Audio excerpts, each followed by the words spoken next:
হলো রোজার প্রস্তুতি নেওয়া। রজব আর শাবান আমাদেরকে ইঙ্গিত দিচ্ছে প্রস্তুতি গ্রহণ করো। দুনিয়ার ব্যবসায়ী যেমন ব্যবসার মৌসুম মনে করে রোজার মধ্যে সে ব্যবসায় লাভবান হওয়ার জন্য তার ব্যবসা সে গোছাইয়া নিছে, ও দুনিয়ার মানুষ আখিরাতের ব্যবসার জন্য, ঈমান আমলকে বানাইবার জন্য তুমি নিজেও ব্যবসার জন্য প্রস্তুত হও। তার মানে আখিরাতের ব্যবসা, ঈমান আমল বানাইবার ব্যবসা। কথা বলেন ঠিক কিনা? মাহে রমজান গুনাহ মাফের মাস। আল্লাহর নবী বলেন, আল্লাহ রাব্বুল আলামিন প্রথম 10 দিন আল্লাহ রহমত দ্বারা পরিপূর্ণ করে রাখছেন। এরপরে আবার 10 দিনকে আল্লাহ মাগফিরাত দিয়া পরিপূর্ণ করে রেখে দিয়েছেন। এরপরে আবার 10 দিনকে আল্লাহ নাজাতের পরিপূর্ণ করে ব্যবস্থা করে রেখে দিয়েছেন।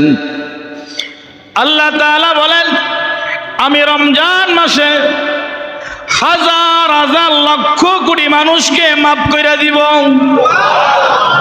একটু বাহানা করো, একটু চাও, রোজা রাখো, আল্লাহর কাছে মাফ চাও। আল্লাহ বলে মুহূর্তের মধ্যে আমি আল্লাহ তাআলা মাফ করে দিব। শুধু তাই না, জান্নাতের দরওয়াজাগুলো খুলে দেওয়া হবে, উন্মুক্ত করে দেওয়া হবে। আসমানের সকল দরওয়াজাগুলো আল্লাহ খুলে দিবেন, জাহান্নামের সকল দরওয়াজাগুলো আল্লাহ বন্ধ করে দিবেন। আল্লাহ তাআলা বলবেন, ও জান্নাতীরা, ও জান্নাতের হরগেল মানুষরা, তোমরা এতদিন 11 মাস যেই পোশাক ছিলাম, পোশাক ছেড়ে দিয়া নতুন পোশাক পরিধান করো। আল্লাহ হরগেল মানদেরকে নতুন পোশাক দিয়া সজ্জিত করবেন। এরপরে বলেন শুধু তাই না, আল্লাহ পাক বলবেন, ও জান্নাতের ফেরেশতারা, আমার জান্নাতকে সাজাও, আমার জান্নাতকে পরিপাটি করো। আল্লাহ রাব্বুল আলামিন মাহে রমজানের খাতিরে জান্নাতকে আরো সুন্দর করে সাজাবেন, গোছাবেন। ফেরেশতারা বলবেন, ইয়া আল্লাহ, জান্নাতে এমনি সুন্দর, জান্নাতের নেয়ামত এমনি সুন্দর, আবার নতুন করে কেন জান্নাত সাজাবো? আবার কেমন করে জান্নাতকে আমরা আলোকিত সজ্জিত করব? কাদের জন্য এত সুখবর আছে, কাদের জন্য এত আনন্দের খবর আছে, কাদের জন্য জান্নাতকে সাজাবো? আল্লাহ তাআলা বলেন, গোটা 11 মাস আমার বান্দারা খাইছে, গুনাহ করছে, অন্যায় করেছে। রমজান মাস তারা আখিরাতের ব্যবসা করে, ঈমানের ব্যবসা করে, দিনদারির ব্যবসা করে, ঈমান আমল বানায়া পরিশুদ্ধ হয়ে আসবে, রোজাগুলি রাখবে।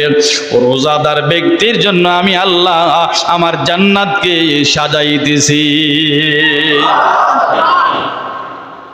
জান্নাতকে আল্লাহ সাজাবে কেবলমাত্র শুধুমাত্র জান্নাতি মানুষদের জন্য। আল্লাহ বলবেন, জাহান্নামের দরওয়াজা বন্ধ করে দিলাম। বড় বড় ইবলিস শয়তান যারা রয়েছে এদেরকে শিকলাবদ্ধ করে আল্লাহ আটকায়া রাখবেন। শুধুমাত্র কেবলমাত্র নফস শয়তানকে দমন করতে পারলে আপনি আল্লাহর ওলি হয়ে যাবেন। রমজান মাস গুনাহ মাফের মাস, রমজান মাস আল্লাহর কাছ থেকে চাওয়ার মাস, রমজান মাস আল্লাহর কাছে বান্দার যাওয়ার মাস, রমজান মাস হলো আল্লাহর সাথে বান্দার সম্পর্ক হওয়ার মাস। সোজা হও, সঠিক হও, প্রস্তুত হও, সামনে রমজান মাস আসতেছে। জোরে কোন সুবহানাল্লাহ। ইয়া আইয়ুহাল্লাযীনা আমানু কুতিবা আলাইকুমুস সিয়ামু কামা কুতিবা আলাল্লাযীনা মিন ক্বাবলিকুম লাআল্লাকুম তাত্তাকুন। জোরে কোন সুবহানাল্লাহ।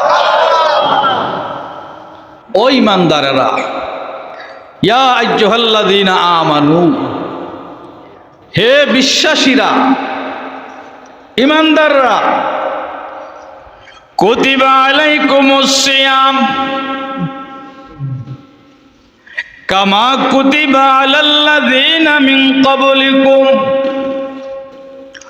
তোমাদের উপরে আল্লাহ রোজাকে ফরজ বিধান করেছেন, ফরজ করেছেন। তার মানে এটা না যে তোমাদের উপরে ফরজ করা হয়েছে। তোমাদের পূর্ববর্তী উম্মতের উপর আল্লাহ রোজাকে ফরজ করেছেন। কামা কুতিবা আলাল্লাযীনা মিন ক্বাবলিকুম লাআল্লাকুম তাত্তাকুন। আল্লাহ রোজা আমাদের উপরে কেন ফরজ করলেন? আমরা যেন তাকওয়াওয়ালা মুত্তাকি পরহেজগার অর্থাৎ যেন আখিরাতের ব্যবসায়ী হইয়া ইমানদার হইতে পারি। ও আমার বাবারা, ও আমার বাবাজিরা, সবই ঠিক আছে, সবই ঠিক থাকবে। যেমন ব্যবসায়ী পুরা মাস পুরা বছর 11 মাস ব্যবসা করলো, সবই ঠিক আছে, কিন্তু অতিরিক্ত মাল তার গোডাউনে উঠাবার কারণ হলো সে বুঝতে পারছে রমজান মাস হলো আমার ব্যবসার মাস। আল্লাহ বলেন গোটা রমজান মাস, গোটা 11 মাস আমি আল্লাহ সবই ঠিকই রেখে দিয়েছি, তোমাদের জন্য অতিরিক্ত 5টা নেয়ামত বেশি দিলাম। এই 5টা নেয়ামতের কদর করলেই তোমরা জান্নাতি হয়ে যাইবা। 11 মাসের মধ্যে সবই কদর নাই, আছে নাকি? 11 মাসের মধ্যে সবই কদর আল্লাহ দেন নাই, একটি মাসের মধ্যে সবই কদর দিয়েছেন, সেটা হলো রমজান মাস। 11 মাসের মধ্যে আল্লাহ ইফতারি দেন নাই, ইফতারি দেন নাই। ও মিয়া, বুট পেউজি এগুলি তো আমরা 11 মাসও খাইছি, কিন্তু এটা ইবাদত হয় নাই। ও রমজান মাস আসার পরে যখন ইফতারির ছোলা বুট আমার সামনে আসলো, আল্লাহ বলেন বান্দা এটাকে আমি আল্লাহ তোমার খাবারের জন্য উপযুক্ত বানাইছি তা না, সাথে সাথে ইবাদত লাগাইয়া দিলাম। রমজান সারা 11 মাস ছোলা বুট খাইছেন, সওয়াব হইছে? আর এখন সওয়াব হইছে নাকি? কিন্তু রমজান মাসে খাইলে সওয়াব আছে না নাই? আল্লাহ বলেন এটাকে আমি ইবাদত বানাইয়া দিয়েছি। তাহলে 1 নম্বরে সবে কদর দিলেন, 2 নম্বরে ইফতারি দিলেন, 3 নম্বরে ইতিকাফ দিলেন। 11 মাসের মধ্যে বান্দা ইতিকাফ নাই। আমি আল্লাহ রমজান মাসের মধ্যে ইতিকাফ নামক একটা নেয়ামত বরকতপূর্ণ ইবাদত তোমাদেরকে দিলাম। এটা হলো ইবাদত, ইতিকাফ করা। তার মানে সবে কদর পাইলাম, ইফতার পাইলাম, ইতিকাফ পাইলাম। ও বান্দা, 11 মাসের মধ্যে সেহরি বলতে কোনো কিছু ছিল না। তুমি সেহরি খাও না, নাকটা নিয়ে ঘুমাইছো, ফজর কাজা করছো, কথা বলেন ঠিক কিনা? আল্লাহ বলেন রমজান মাসের মধ্যে আমি আল্লাহ বাড়তি যে নেয়ামত দিয়েছি তার মধ্যে একটা সাহারি দিয়েছি। আল্লাহর হাবিব বলেন সাহারির মধ্যে আল্লাহ বরকত রেখে দিয়েছেন। সাহারি খাবে তো সে বরকত পাবে, সাহারি খাবে না সে বরকত পাবে না। সাহারির মধ্যে আল্লাহ বরকত দিয়েছে। 4 নম্বর নেয়ামত হলো বান্দা 11 মাস শুধু আশারের নামাজটা পড়ছিলাম, অতিরিক্ত তারাবি নামাজ দেই নাই। আমার নবীর মাধ্যমে আমি আল্লাহ তাআলা তোমাদের জন্য পূর্ণ 20 রাকাত তারাবি নামাজকে বাধ্যতা করে দিলাম। বান্দা পড়বি, আমার নেয়ামত পাবি, ইবাদত বন্দেগীর মধ্যে কাটাবি। তাহলে বোঝা গেল 11 মাস সবই ছিল, কিন্তু 4টা নেয়ামত আমরা পাই নাই। 1 নম্বর নেয়ামত হলো সবে কদর, 2 নম্বর নেয়ামত হলো ইফতারি, 3 নম্বর নেয়ামত হলো সাহরি, 4 নম্বর নেয়ামত হলো তারাবি। জোরে কোন সুবহানাল্লাহ। ও বান্দা, গোডাউনে ব্যবসায়ী যেমন ব্যবসা মাল উঠাইছে, অতিরিক্ত মাল উঠাবার কারণ হলো সে ব্যবসা করবে। বান্দা আমি আল্লাহ তোমার অতিরিক্ত 5টা ব্যবসার জন্য নেয়ামত দিলাম। 1 নম্বর ব্যবসা ইফতারির ব্যবসাটা তুমি করিও। তার মানে বাজারওয়ালাদের জন্য আল্লাহ বলেন না, বলা হয়েছে তুমি রোজাদার, তুমি ইফতারি করবা, অপর ভাইকেও তুমি ইফতারি করাইবা। জোরে কন্যা নিজে ইফতার করবা, অপর ভাইকে ইফতারি করাইবা, এই ব্যবসা তুমি করবা। এই ব্যবসা হলো হাদিস শরীফের মধ্যে আসছে, বান্দা যখন ইবাদত বন্দিগির নিয়তে, সওয়াবের নিয়তে রোজা রেখে নিজে ইফতারি করলো, অপর ভাইকে সাথে বসাইয়া খুরমা খেজুর দিয়া অথবা এক গ্লাস পানি দেওয়া ইফতারি করাইলো। আল্লাহর হাবিব বলেন সাথে সাথে আল্লাহ তারে 3টা নেয়ামত দিবেন। 1 নম্বর নেয়ামত দিবেন তার গুনাহগুলি আল্লাহ মাফ কইরা দিবেন। 2 নম্বর নেয়ামত দিবেন আল্লাহ তাকে পূর্ণ রোজার সওয়াব দান করবেন। 3 নম্বর নেয়ামত তার রিজিকে আল্লাহ বরকত দিয়া দিবে। সাহাবায়ে কেরাম বলে হুজুর আমার কাছে তো খেজুর নাই, ভালো খাবার নাই। আল্লাহর হাবিব বলে খেজুর আছে নাকি? বলে হ্যাঁ। কয় খেজুর দিয়ে ইফতারি করাও। হুজুর আমার কাছে খেজুর নাই, বলে পানি দিয়ে তুমি ইফতারি করাও। তাহলে ওই ব্যক্তির পূর্ণ রোজার সওয়াব আল্লাহ তোমার আমলনামার মধ্যে দিয়ে দিবেন। তাহলে বোঝা গেল 11 মাস মাগরিবের ওয়াক্ত হয়েছে, আজান হয়েছে, ইফতারি আমরা করি নাই। রমজান মাসে আল্লাহ এই নেয়ামত আমাদের জন্য বেশি দিবেন। কথা বলেন ঠিক কিনা? বান্দা রমজানের ইফতারির কদর করো। তুমি নিজে খাও, অন্যকে খাওয়াও। 2 নম্বর ব্যবসার কথা আল্লাহ বলেছেন পূর্ণ তারাবি নামাজগুলি তোমরা পড়ো। কিন্তু আমাদের সমাজে 8 রাকাত 20 রাকাত নিয়ে একটা বাড়াবাড়ি কমাকমি আছে না নাই? আমরা 8 টাকার মধ্যে যাব না, 8 টাকাদের কথা আমরা শুনবো না, 8 টাকাদের মধ্যে আমরা নাই। কথা বলেন ঠিক কিনা? আমরা 20 রাকাতের মধ্যে আছি। কথা বলেন ঠিক কিনা? আমরা কয় রাকাতের মধ্যে আছি? আমরা পূর্ণ 20 রাকাতের মধ্যে আছি। আমরা 8 রাকাতের মধ্যে নাই, পূর্ণ 20 রাকাত তারাবি নামাজ আমরা পড়বো ইনশাআল্লাহ। হুজুর সামনে আসেন।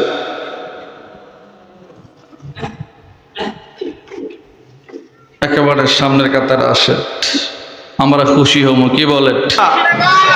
পূর্ণ 20 রাকাত আমরা 8 রাকাতের মধ্যে। যারা 8 রাকাত বলে বলুক, যারা মানে মানুক, সেখানেও আমরা নাই। কিন্তু আমরা 20 রাকাতের মধ্যে আছে ইনশাআল্লাহ। 3 নম্বর নেয়ামত আল্লাহ দিলেন সাহারি তোমরা খাও। সাহারির মধ্যে বরকত আছে না নাই? সাহারির মধ্যে বরকত রয়েছে। আল্লাহর হাবিব বলেন সাহারি খাইলো বরকত পাইলো, সাহারি খাইলো না বরকত সে পাইলো না। 4 নম্বর হলো 11 মাসের মধ্যে 11 মাসের মধ্যে লাইলাতুল কদর বলতে কোনো রাত্রি নাই। আল্লাহ পাক বলেন আমি আল্লাহ উম্মতে মুহাম্মাদির জন্য লাইলাতুল কদর বরাদ্দ করলাম। এটা উম্মতে মুহাম্মাদির জন্য খাস নেয়ামত আর গনিমতের বিষয়। আলু ব্যবসায়ী ব্যবসা করে, পেঁয়াজ ব্যবসায়ী ব্যবসা করে, আমি আপনি কেন ব্যবসা করব না? সেরি খাইলা তো ইবাদত হয়ে গেল। অতিরিক্ত যে খাবারগুলো খাইলা ইবাদতে পরিণত হয়ে গেল, ইবাদত পাইয়া গেলাম। আল্লাহর হাবিব বলেন এই অতিরিক্ত কাজগুলি, নেয়ামতের কাজগুলি যে যে করবে আমি আল্লাহ তাকে স্পেশাল ভাবে নেয়ামত দিয়া, সওয়াব দিয়া, বরকত দিয়া পরিপূর্ণ করে দিব। বরকতের মালিক কে? নেয়ামত দেওয়ার মালিক কে? তো যিনি দিবেন উনি বলতেছেন আমি দিব। বাইগনা মামুর সাথে কাজে গেছে। বাইগনা মামুরের মোহাব্বত করে, মামু বাইগনারে মোহাব্বত করে। মামু বাইগনারে চুমু খায়, আলাদা করে মোহাব্বত করে, একেবারে কাছে কাছে রাখে। ও বাইগনা তুই যা পারস তা করবি, বেশি কিছু করা লাগবে না। আরো 10-20 জন কাজ করতেছে, তাদেরকে কাজে খাটাইতেছে, কয় তোমরা করো। বাইগনা শখ করে আসছে কাজে, ওই যা পারবে তা করবে, বাড়াবাড়ি করিও না। মাগরিবের সময় মামু সবাইকে 500 টাকা নোট করে দেয়া দিল। বাইগনা মামুরে কয় মামু কি বালা জানেন? কিছুই তো বুঝলাম না। কেন তোরে ভালো জানি না? কয় সবাইরে 500 টাকা করে আপনি দিয়া দিলেন, কতই ভালোবাসলেন, মহাব্বত করলেন। আমার আপনি কায়ে নিলেন, কোলে নিলেন, চুমু খাইলেন, কাছে রাখলেন, বেশি কাজে দিলেন না। আমারও তো আপনি 5টা টাকাও দিলেন না যে ধর তোরে 5টা টাকা দিলাম। মামু কয় তারা কষ্ট করেছে, তাদের জন্য 500 টাকা বরাদ্দ, 500 দিয়া দিলাম। আর পুরা মামুটাই আমি বাইগনা তোর জন্য বরাদ্দ হয়ে গেলাম। পুরা মামুটাই তোর। কিসের 500 আর 1000 নিবি? পুরা মামুটাই আমি তোর। সুবহানাল্লাহ বলেন। হাদিসে কুদসি আল্লাহ পাক বলেন, আস-সাওমু লি ওয়া আনা আজিজি বি। আস-সাওমু লি, রোজা আমার মতো, রোজা আমার জন্য। আর যারা রোজা রাখবে, ইহতিমাম করবে, গুরুত্ব সহকারে রোজাগুলো এক এক করে আদায় করবে, তারাবি নামাজগুলি পড়বে, সাহারি খাবে, ইফতারে নিজে করবে, অপর ভাইকে করাবে, এরপরে সবে কদর, সবে বরাত তালাশ করবে। এইভাবে সমস্ত নেয়ামতগুলি যে এক এক করে পালন করবে, আল্লাহ পাক নিজে বলেন আমি আল্লাহ তার জন্য হয়ে গেলাম। মুসা নবীর উম্মতের জন্য আল্লাহ এমন কথা বলেন নাই, মুসা নবীর উম্মতরা আমার, আমি তার। ঈসা, ইব্রাহিম, ইসহাক, ইয়াকুব, ইউনুস, ইলিয়াস, জাকারিয়া, ইয়াহইয়া, কোন নবীর উম্মতের জন্য আল্লাহ এমন বলেন নাই তারা রোজা রাখবে, তাদের রোজার জন্য আমি আল্লাহ হয়ে গেলাম। তাদেরকে আমি আল্লাহ 500 1000 দিয়া বিদায় করে দিলাম। ও উম্মতে মুহাম্মাদি, মামু যেমন বলেছে বাইগনা রে তাদেরকে 500 দিলাম, টেনশন করিস না, পুরা মামুটাই তো আমি তোর জন্য হয়ে গেলাম। আল্লাহ বলে অন্যান্য নবীর উম্মতদেরকে আমি আল্লাহ রোজা ফরজ করেছিলাম, 1-এর বিনিময়ে 1 দিয়া দিয়েছি, 2-এর বিনিময়ে 2 দিয়া দিয়েছিলাম, আর আমি আল্লাহ উম্মতে মুহাম্মাদির জন্য পুরা নিজে হয়ে গেলাম। আল্লাহ যদি কারো জন্য হয়ে যায় তাহলে কি 500 1000 দিবে? কথা বলেন, 500 1000 দিবে? আল্লাহ যত বড় তার দেওয়াও তত বড়। সুবহানাল্লাহ বলেন। আল্লাহ যত বড় তার দেওয়াও তত বড়। আল্লাহ যত শানওয়ালা তার দেওয়াও তত বড় শানওয়ালা। আল্লাহ বলেন আস-সাওমু লি ওয়া আনা আজিজি বিহি, রোজাদার ব্যক্তির জন্য আমি আল্লাহ নিজে হয়ে গেলাম। অপর এক বর্ণনায় আসছে আস-সাওমু লি ওয়া আনা উজিজি বিহি, রোজা আমার মতো, আর রোজার প্রতিদান আমি আল্লাহ নিজে হাতে দিব। রোজা আমার মতো মানে আল্লাহ যে বললেন রোজা আমার মতো, এর ব্যাখ্যায় মুহাদ্দিসিনে কেরাম ব্যাখ্যা করেন, আল্লাহ পাক যে বলছেন আস-সাওমু লি লাকুম আলাকুম, এগুলো নিজের কাজের জন্য সংকেত ব্যবহার হয়। আস-সাওমু লি, রোজা আমার মতনে, তার মানে আল্লাহ বুঝাইতে চাইছেন আমাকেও দেখা যায় না, রোজাকেও দেখা যায় না, নাকি দেখা যায়? কে রোজা রাখলো কে রাখলো না বোঝা যায়। আর কতক্ষণ বোঝা যায়? আপনি রোজাদার ব্যক্তি, আসরের নামাজ আপনি বললেন, আপনার পাশে আরেকজন বেনামাজ বেরোজাদার আসরের নামাজ পড়লো,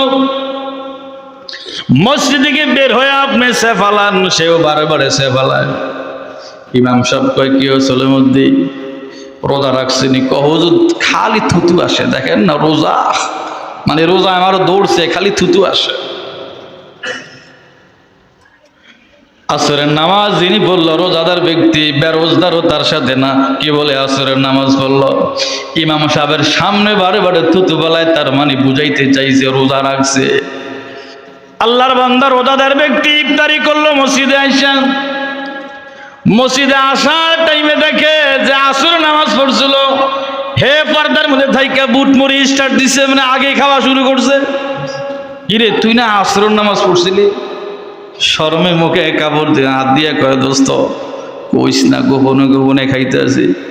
কয় হুজুর না, কই তুই বলে থুতু বলা, তুই কলি না রোজা ধরছে তোরে? কিসের রোজা তুই? কয় দোস্ত রোজা রাখতে পারি না, এই পেটে ক্ষুধা, তাই গোপনে গোপনে মারতে আছি। আল্লাহ বলেন রোজা আমার মতনে, রোজা যেমন দেখা যায় না, আমি আল্লাহকেও দেখা যায় না। কথা কোন ঠিক কিনা? কে রোজা রাখলো কে রাখলো না বোঝা যায় না, বোঝার মতো কোনো শক্তি নাই। ও আমার ভাইয়েরা, ও আমার বাবাজিরা, এই জন্য আল্লাহ বলেন রোজা যেহেতু আমার মতনে, আমাকে দেখা যায় না, রোজা দেখা যায় না, কিয়ামতের দিন রোজাদার ব্যক্তি আমাকে দেখবে, আমিও রোজাদার ব্যক্তিকে দেখব, এবং নিজ হাতে আমি আমার রোজাদার ব্যক্তিকে প্রতিদান দিব। ও কর্মচারীরা কয়া দিল, এদেরকে গেট থেকে দিয়ে বিদায় করো, যে যা পাবে দিয়া দাও। আর ও যে লাল শার্টওয়ালা, মাথায় পাগড়ি, জুব্বা গায়ে, কহ পরে নিয়ে আসিস মাগরিবের পরে, ওর সাথে আমার কথা আছে। সবাই গেট থেকে বিদায় করে দিল। ওই জুব্বাওয়ালা পাগড়িওয়ালারে ডাইকা নিয়া মালিক নিজ হাতে দিতেছে। সুবহানাল্লাহ কন্যা মিয়া, নিজ হাতে দিতেছে। কর্মচারী কয়, সবাইরে তো গেট থেকে দিলেন, ওনারে যে কাছে না দিলেন? কয় ওই দেখতে আমার মতো নেই, দেখতে আমিও দাঁড়িয়ে রাখছি, সেও দাঁড়িয়ে রাখছে, আমিও টুপি পরি, সেও টুপি পরে, আমার মাথায় পাগড়ি, তার মাথাও পাগড়ি আছে, সে নামাজি, আমিও নামাজি। খুব ভাল লাগছে, এই জন্য আমি তারে কাছে আনিয়ে আমার নিজ হাতে তারে পুরস্কার দিলাম। আল্লাহ বলেন ঠিক কিয়ামতের মাঠে আমি রোজাদার ব্যক্তিদেরকে আমার কাছে এনে এনে আমার কুদরতি হাত দিয়া পুরস্কার করব। কথার কথা ধরেন, বর্তমান তো কোনো সরকার নাই, একটা কথা ধরেন, ডক্টর ইউনূস ঘোষণা দিল আমতলা মসজিদের সামনে মসজিদ মাঠে, হ্যাঁ ওই এলাকার কালু একটা ভালো কাজ করছে, তাই তারে ডক্টর ইউনূস নিজ হাতে পুরস্কার দিব। আচ্ছা আমি জিজ্ঞেস করে আপনার ঘরে, কালু কি খুশি না বেজার? খালি শুধু খুশি না মহা খুশি? কালু রন ফাঁসা 45 নাই 100 হয়ে গেছে গা, শরীরে জ্বর 300-র উপরে, কিন্তু তার মনে একটা আনন্দ আছে যে আমারে ডক্টর ইউনূস নিজ হাতে পুরস্কার দিব। আবার কোথায়? আমতলা মসজিদের সামনে, বড় মাঠে, হাজার হাজার মানুষের সামনে। এখন এই কালুর খুশিতে পুরা দেশ গরম। আচ্ছা যেই দিন কালুরে ডক্টর ইউনূস নিজ হাতে পুরস্কার দিব, সেদিন মনে হয় কোনো মিডিয়া থাকবে না, ক্যামেরাম্যান থাকবে না, ক্যামেরার ঝলকানিতে দেখবেন যে স্টেজ ঝলকাইতে আছে। কথা বলেন ঠিক কিনা? দুনিয়াতে সাধারণ একজন নেতা যদি একজনকে নিজ হাতে পুরস্কার দেয়, দেখেন না এখন বর্তমানে নেতারা যদি কাউকে একটু বাধা কইরা ধরে, একটু কাছে নেয়, নেতার সাথে থাইকা সেলফি তোলা লেগে পাগল হয়ে যায়, আছে না নাই? ভিড়ের মধ্যে গিয়া কোনো মতে একটু মাথাটা দেখায়, চেহারাটা দেখাইতে হয়, একটা সেলফি তোলে। এটারে করে কি জানেন? প্রোফাইলে রাখে, অথবা বড় আকারে ছবি বানাইয়া ঘরে টাঙ্গিয়া রাখে, আর কেউ দেখ যে নেতার লগে আমার ছবি, যে নেতা না লোক না রে, আমি কথা সাবধানে করিস। কথা বলেন ঠিক না বেঠি? ও যে একটু সেলফি তুলছে, এই জন্যই তার মধ্যে ভাব চলে আসছে, নেতার লগে তার ছবি। কালু যখন স্টেজে উঠছে, মিডিয়ারা সবাই ঝলকানি দিতে আছে, সারা দেশ দেখতেছে, আমতলার কালু কি একটা কাম করছে। এই জন্য ডক্টর ইউনূস তাকে নিজ হাতে পুরস্কার দিতেছে। কালু খুশি। সাধারণ দুনিয়ার নেতার হাত থেকে যদি পুরস্কার নিয়ে এত খুশি হইতে পারে, যিনি বাদশার বাদশাহ, বিশ্ব সরকার, মহান হাকামুল হাকিমিন যদি কাউকে নিজ হাতে পুরস্কার দেয়, তাহলে কেমন খুশি হওয়া দরকার? কথা বলেন ঠিক কিনা? আল্লাহ বলেন আমি বিশ্ব সরকার, হাকামুল হাকিমিন, একমাত্র কেবলমাত্র রোজাদার ব্যক্তিদেরকে আমি আল্লাহ নিজ হাতে পুরস্কার দিয়া খুশি করে দিব। আল্লাহর কাছ থেকে, আল্লাহর হাত থেকে, আল্লাহর কুদরতি নজরের সামনে থেকে পুরস্কার নিতে চাই কারা কারা? হাত দেখান, হাত নামান। এবার বলেন রোজা রাইখা না না রাইখা? এই কথাটা মনে থাকবো তো ইনশাআল্লাহ? যারা আল্লাহর কাছ থেকে নিজ আল্লাহর কুদরতি নিজ হাতে পুরস্কার লাভ করতে চান, তাহলে অবশ্যই রোজা রাখতে, তারাবি নামাজ পড়ছে, নাকি তারাবি বাদ দিয়া প্রথম প্রথম মসজিদে জাগা হয় না, এরপরে 15 রোজার পরে আর খুঁজা পাওয়া যায় না, আছে না নাই? কই গেল এই রোজাদার ব্যক্তিরা? এই জন্য মূল কথা হলো রোজার প্রস্তুতি নেওয়া।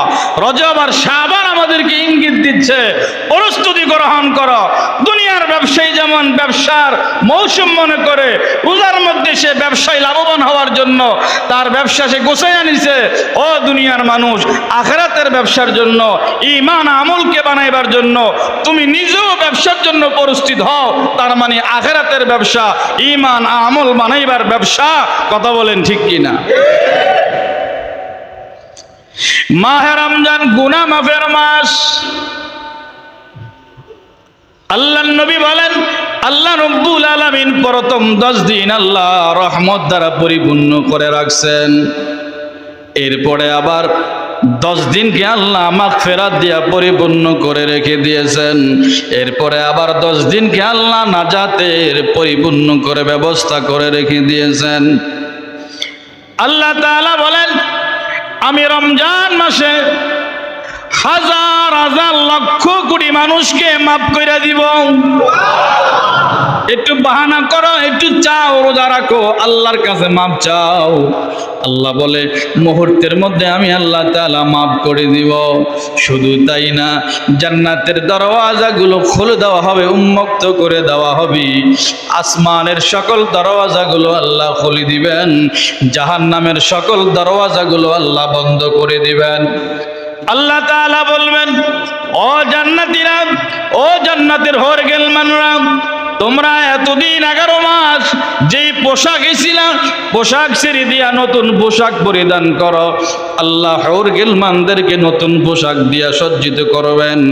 এরপরে বলেন, শুধু তাই না, আল্লাহ পাক বলবেন, ও জান্নাতের ফেরেশতারা, আমার জান্নাতকে সাজাও, আমার জান্নাতকে পরিপাটি করো। আল্লাহ রাব্বুল আলামিন মাহে রমজানের খাতিরে জান্নাতকে আরো সুন্দর করে সাজাবেন, গোছাবেন।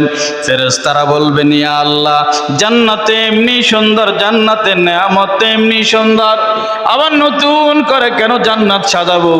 আবার কেমন করে জান্নাতকে আমরা আলোকিত সজ্জিত করব? কাদের জন্য এত সুখবর আছে, কাদের জন্য এত আনন্দের খবর আছে, কাদের জন্য জান্নাতকে সাজাবো? আল্লাহ তাআলা বলেন, গোটা 11 মাস আমার বান্দারা খাইছে, গুনাহ করছে, অন্যায় করেছে। রমজান মাস তারা আখিরাতের ব্যবসা করে, ঈমানের ব্যবসা করে, দিনদারির ব্যবসা করে, ঈমান আমল বানায়া পরিশুদ্ধ হয়ে আসবে, রোজাগুলি রাখবে। রোজাদার ব্যক্তির জন্য আমি আল্লাহ আমার জান্নাতকে সাজাইতেছি। জান্নাতকে আল্লাহ সাজাবেন কেবলমাত্র শুধুমাত্র জান্নাতি মানুষদের জন্য। আল্লাহ বলবেন, জাহান্নামের দরওয়াজা বন্ধ করে দিলাম। বড় বড় ইবলিস শয়তান যারা রয়েছে এদেরকে শিকলাবদ্ধ করে আল্লাহ আটকায়া রাখবেন। শুধুমাত্র কেবলমাত্র নফস শয়তানকে দমন করতে পারলে আপনি আল্লাহর ওলি হয়ে যাবেন। রমজান মাস গুনাহ মাফের মাস, রমজান মাস আল্লাহর কাছ থেকে চাওয়ার মাস, রমজান মাস আল্লাহর কাছে বান্দার যাওয়ার মাস, রমজান মাস হলো আল্লাহর সাথে বান্দার সম্পর্ক হওয়ার মাস। বান্দা 11 মাস অন্যায় করেছে, আমি আল্লাহর কাছে বুঝতে পারে না। ও বান্দা, নফসকে দমন করো, শয়তানের ওয়াসওয়াসা থেকে হেফাজত হও, একটু ইবাদতে মনোযোগী হও, লম্বা লম্বা সেজদা আমাকে দাও, লম্বা লম্বা সময় মসজিদের মধ্যে কাটাও, হালাল ব্যবসা করো, হালাল মতে চলো, নেকার হক হয়ে চলো, নিজে ইফতারি করো, অপর ভাইকে ইফতারি করাবার চেষ্টা করো, নিজে রোজা রাখো, অপর ভাইকে সহজ করে দাও। ও বান্দা, এগুলো যদি করতে পারো আমি আল্লাহ তোমাকে পবিত্র বানায়া দিব, পরিষ্কার করে দিব। আমি আল্লাহ তোমাকে ওলি বানায়া আমার মোমেন বান্দাদের কাতারে দাঁড় করাইয়া দিব। জীবনের গুনাহ, জামার মধ্যে ময়লা লাগলে পরিষ্কার করা যায়, ঠিক কিনা? যত ময়লা লাগুক না কেন, বর্তমান ডিজিটাল স্মার্ট এই জমানায় সব ময়লা পরিষ্কার করার মতো মেডিসিন বের হয়ে গিয়েছে, কিন্তু অন্তরের ময়লা এটা সাবান দিলে যায় না, সাবান দেওয়াও যায় না। কথা বলেন ঠিক কিনা? কোনো মেডিসিন দেওয়া যায় না, দুনিয়ার কোনো মেডিসিন দেওয়া যায় না।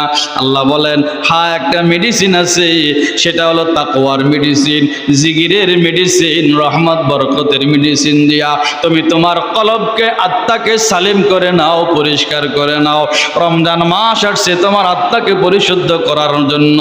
রমজান মাস আগমন করেছে, তুমি তোমার গুনাহকে আখিরাতের মেডিসিন দিয়া, জিকিরের মেডিসিন দিয়া, তাকওয়ার মেডিসিন দিয়া পরিষ্কার করে সাফ বানায়া, ও বান্দা তোমার দিলকে পরিষ্কার করে নাও। তুমি যদি তোমার দিলকে পরিষ্কার করতে পারো, তোমার দিল নামক আয়না বানাইতে পারো, বান্দা তুমি জানো না ওই আয়নার মধ্যে, তোমার দিল নামক আয়নার মধ্যে আমি আল্লাহর কুদরতি চেহারা দেখা যাবে। दिल हो आईना तेरे दीदार का, दिल हो आईना तेरे दीदार का, सिर झुका को देख लो तेरे जमाल। दुनियार सब मयला सब करा যায়, কিন্তু আখিরাতের ময়লা, তার মানে কলবের ময়লা সাফ করার জন্য রোজা, তাকওয়া, পরহেজগারি, রহমত, বরকত, জিকির আল্লাহ দিয়েছেন। কথা বলেন ঠিক কিনা? বাইজিদ বোস্তামির নাম শুনছেন আপনারা? না শোনেন না? মার দোয়ায় বলি হয়েছে। বাইজিদ বোস্তামি রহমতুল্লাহ আলাইহি একদিন নদীর পাড় দিয়া কোথাও রওনা করছে। যাওয়ার পথে সামনে একটা কুকুর পড়ছে। তো সাধারণত আমরা কুকুর টুকুর দেখলে একটু পাশ কাটতে যাই না, কি কর যেন কুকুর গায়ে না লাগে। তো মাসালা হলো কুকুর ভিজা, ভিজা থাকলে না পাক, আর শুকনা থাকলে কুকুরের উপরে পাক, ভিতরে তো এমনি না পাক। আর কুকুর যদি ভিজা থাকে তাহলে ভিতর না পাক, উপরও না পাক। সাধারণত আমরা যারা নামাজ কালাম পড়ি বা নামাজ কালাম পড়া ছাড়াও যারা মোটামুটি কুকুর দেখে একটু পাশ কাটতে যাওয়ার চেষ্টা করে যেন গায়ে না লাগে। তো বাইজিদ বোস্তামি রহমতুল্লাহ আলাইহি কুকুর দিকে পাশ কেটে যাইতেছে। কুকুর গিয়া বাইজিদ বোস্তামির মুখামুখি দাঁড়াইছে। আল্লাহ পাক কুকুরের জবান খুলে দিছে। আরো জোরে কর। কুকুর কয়, বাইজিদ আমি কুকুর, নিকৃষ্ট প্রাণী। তুমি মনে করছো আমার শরীর তোমার জুব্বার সাথে লাগবে, তাই পাশ কাইটা তুমি যাইতেছ। আমি নাপাক, তুমি আমারে ঘৃণা করলা। বাইজিদ বোস্তামি আশ্চর্য হয়ে গেছে, কুকুরও আবার কথা বলে। আচ্ছা আল্লাহ বলাইলে বলতে পারে কি পারে না? এমন ঘটনা নজির আছে না নাই? আছে। কুকুর ডেকে বলে, বাইজিদ বোস্তামি তুমি আমার শরীরের মধ্যে নাপাকি দেখছো, আমি নাপাক, আমি ঘৃণিত প্রাণী, তাই তুমি আমাকে পাশ কাইটা যাইতেছো যেন তোমার শরীরের মধ্যে নাপাক না লাগে। ও বাইজিদ আমি তোমাকে প্রশ্ন করি, তো আমার নাপাক তোমার জামার মধ্যে লাগলে জামা ধৌত করলে পরিষ্কার হয়ে যাবে। ও বাইজিদ বোস্তামি তুমি যে গুনাহ করার কারণে তোমার ভিতরে নাপাক লেগে রয়েছে, তোমার ভিতরে যে গুনাহের ময়লা আছে, গুনাহের নাপাক আছে, তুমি এটা কোন মেডিসিন দিয়া ধৌত করবা? বাইজিদ বোস্তামি রহমতুল্লাহ আলাইহি দু চোখের পানি ছেড়ে দিয়া বলেন, হায় হায় কুকুর, তুই আমার চক্ষু খুলে দিয়েছ, তুই ভালো একটা ওয়াজ আর নসিহত করেছ কুকুর, আজ থেকে তুই আমার বন্ধু হয়ে গেলি। কুকুর জবাব দেয়, বাইজিদ বোস্তামি আমি আপনার বন্ধু হবে কিভাবে? দুইটা পয়েন্ট যদি থাকে আমি আপনার বন্ধু হতে পারি না। এক নম্বর, আপনি জবাব দেন আপনি যে আমাকে বন্ধু বানাইলেন, বা আমি আপনার বন্ধু হইতে চাই, বা আপনি আমার বন্ধু হতে চান, জবাব দেন আপনি জান্নাতি না জাহান্নামী? জবাব দেন, এরপরে আমি আপনার বন্ধু। অমিয়া ওয়াজ করে কে? কুকুর। কে ওয়াজ করতেছে? কথা বোঝেন না বুঝি? কুকুর বাইজিদ বোস্তামিকে বলতেছে, আমি যে তোমার বন্ধু হব, তুমি বলো তুমি জান্নাতি না জাহান্নামী? বাইজিদ বুস্তামি আশ্চর্য হয়ে গেলেন, কি বলে কুকুর?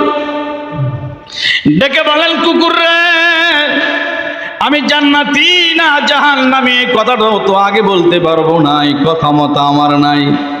তবে শোনো, আমার ইন্তেকালের পরে যদি আমার আল্লাহ আমাকে কবরে মাফ করিয়া দেন, আমি তোর চাইতে দামি জান্নাতি মেহমান। আর যদি আমার আল্লাহ ইন্তেকালের পরে আমাকে কবরে আযাব দেন, জাহান্নামের আসামি বানায়, আমি তোর চাইতে খারাপ হয়ে গেলাম।